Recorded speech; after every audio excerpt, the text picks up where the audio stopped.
I know that Irish people have 5 million population, and I equally know that this country is a small island, and I equally know that 4,000 Irish people are having accommodation issues.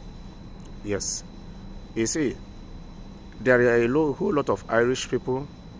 The other ones, I will not say that they are not really good. I will say that they are not handling the situation very well, because you cannot expect everybody to handle the same situation in the same way.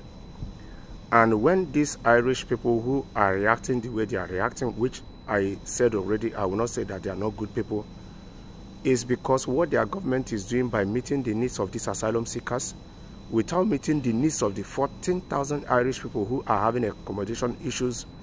Some of these Irish people, which I will not say that they are not good people, this will now drive them back the memory lane. They will feel like these people are invading them. But what I will say to such people is, go and check the international law, check EU Charter, check human rights law. When somebody runs to your country declaring asylum, you're supposed to give them accommodation and process their application to see if they are eligible to get that asylum or not. So where can they hold their government accountable? Is by their government ensuring that these migrants, that their asylum are being processed as soon as possible, and the ones that are eligible should be made to stay. The ones that are not eligible should be made to leave their country as soon as possible. Yes, that is where they can hold their government accountable.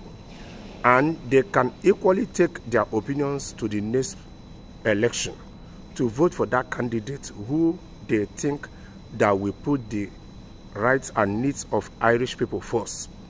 Because the duty of every government force is to protect life and property and meet the needs of its own people. That is to say that Irish government has failed these 14,000 Irish people who are having accommodation issues.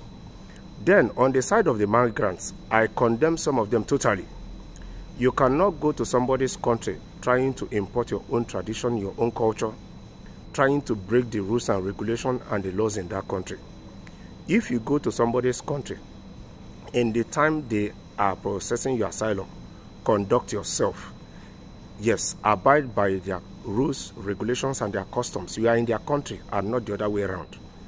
And even when you have been granted asylum, please do well to conduct yourself by obeying the rules and regulations and the customs of this land.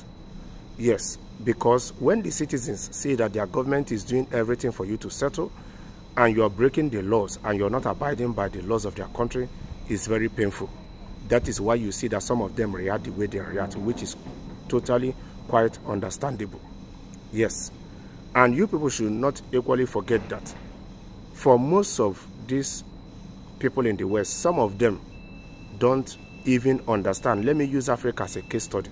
Some of them don't even know that Africa is a continent with 55 countries. Some of them think that Africa is a country.